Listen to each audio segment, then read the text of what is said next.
Okay, we're at the National Monument. I'm literally leaning on it and just sitting here. I wanted to go on a walk, so it's like such nice weather. It's like perfect weather out. And so I forced some people I met here, John Paul and Maxwell, to walk with me because we're staying at the same hotel. So after dinner, I made Ernest go on a walk home with me so I could talk to him or ask him a lot of like questions about what I was thinking in regards to like work and how it relates to maybe like what he thinks and his opinions are. I don't know, I just like feel like I really like him, I really trust him, so I just wanted to hear what he had to say about like some of the thoughts I was thinking at dinner. And then I forced him to walk back with us because I was like, oh, I really want to walk.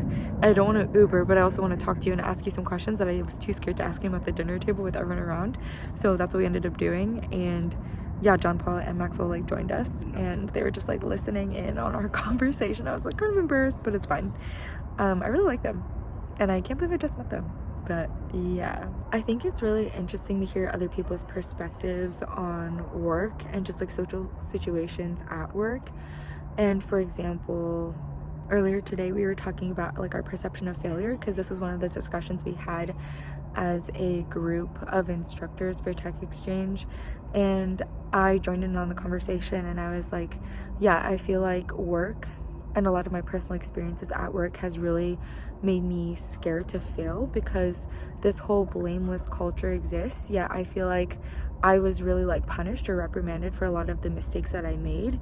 A lot of it had to do with like errors deploying something or doing like a manual process that is obviously going to be more error prone than like an automated one. I feel like, yeah, even though everyone celebrates like this like blameless culture or it's okay if you make mistakes because it's important to like learning, I feel like that was not really true in the companies that I was at when I first started my career, like at the startups I was at specifically. It's just like being fired, having like a really poor, I guess, workplace culture and experience at my second job as well. I was like, okay, if I go to Google and I fail again, then it really means I should just stop being a software engineer because clearly I suck because I've failed at every single company that you could possibly fail at, like a startup, a really tiny company, and then a big ass corporation with like an HR and whatever. I feel like I was really struggling last year and this was like assigned to me, like saying that I just like can't play the corporate game, I can't do it right. I just felt like I was like telling my story and it felt good to tell it, but at the same time, like I think it perpetuates this like feeling that I have inside of myself that it's like I'm a failure and that I am not good at my job and that I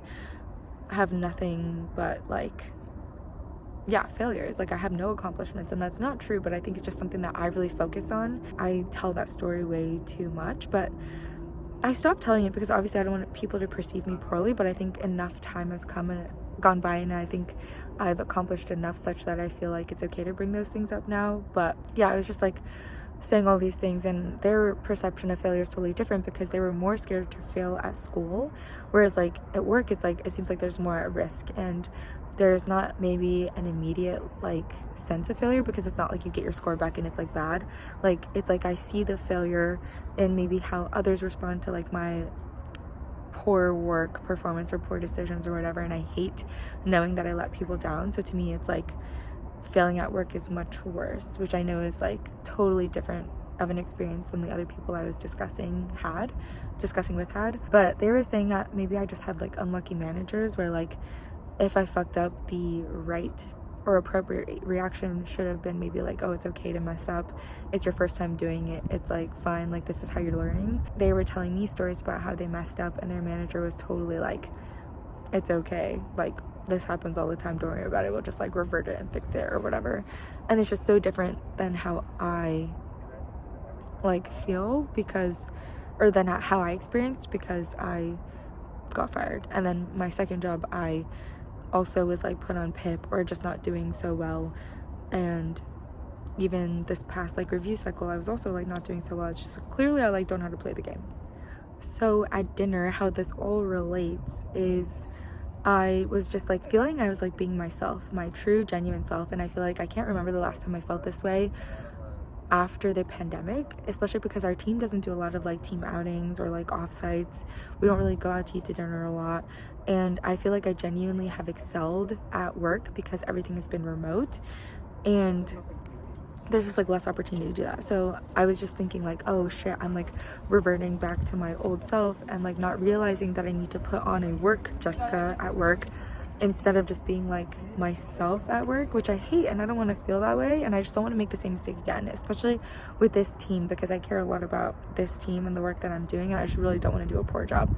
So at dinner I was just thinking about how like, dang, I'm like drinking, I'm like acting like myself, I'm like not really caring about how I'm interacting with others, just like bantering quite a bit and just really saying stuff with no filter because I was drinking. And I was just like, dang, I want to have a serious conversation with Ernest about what he thinks about this.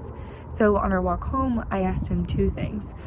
First, I was like, okay, how do you do such a good job of being, I guess, like composed and serious, but also being your silly self, and people still like treat you with respect and really respect everything you say, and you have such a good reputation and you're so well regarded and highly regarded? And he was like, oh, well, first, I'm a man and that helps, and two, you're talking to a Black Hispanic man in a space, in a program that is trying to help, and it's like for Black and Hispanic kids and students, so that helps a lot, like with his reputation. But also like he has this confidence and this ego that like helps him, I guess, like build the credibility that he then has, such that his reputation is already set and that he can then be himself.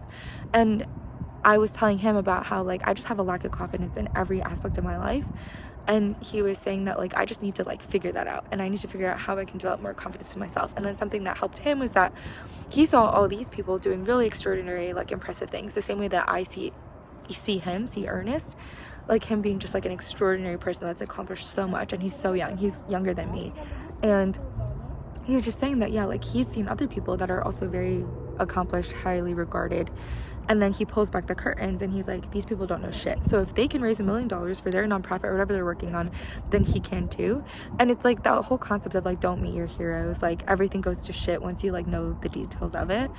And I'm like, okay, even though I know that information and everyone's just trying their best and doing shit, it doesn't matter to me. Like, it's not like I will have more confidence instilled in me because I think I can do it. Like, no matter what, I feel like I just like don't think I can do it, which is like insane. I don't know, I feel like it's true. I've accomplished so much, yet like I don't find myself to be impressive at any standard by any means. I was telling him how I feel like the reason I got fired was a culmination of like me being a woman in tech and me acting the way that I did just at work, at like fun events, at like dinners, social events, drinking events, and it just like made me come off as like incompetent just because I'm so silly and goofy all the time, and I feel like I'm serious when I need to be, but that doesn't change my perception. And I think perception always trumps reality, and I think me acting the way that I did and me being a woman, it's just, I don't know, there's so many like bad things that led to me being fired. And I think he was saying that like the more that you say it and the more that you perpetuate this story and the more that you like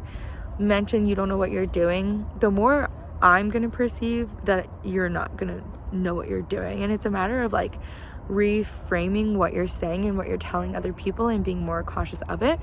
But my defense to that is like I'm always trying to be my genuine self, and I don't want anyone else to ever feel like they should feel bad for not knowing something. So I will always admit when I don't know something, and maybe I'm not doing a good enough job of like balancing how much I'm doing both, like one, talking about my accomplishments, but also like admitting that I don't know what's wrong, or like admitting that I guess like don't know something.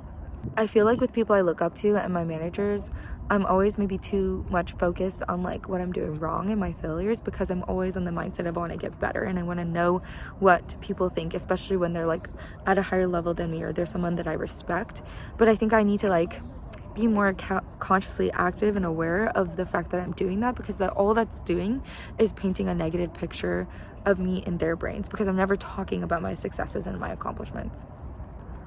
John Paul was telling me that like if a really high level like CEO person admits that they did something wrong, you're gonna be like, oh shit, they are someone that's high level and they're willing to admit to their mistakes.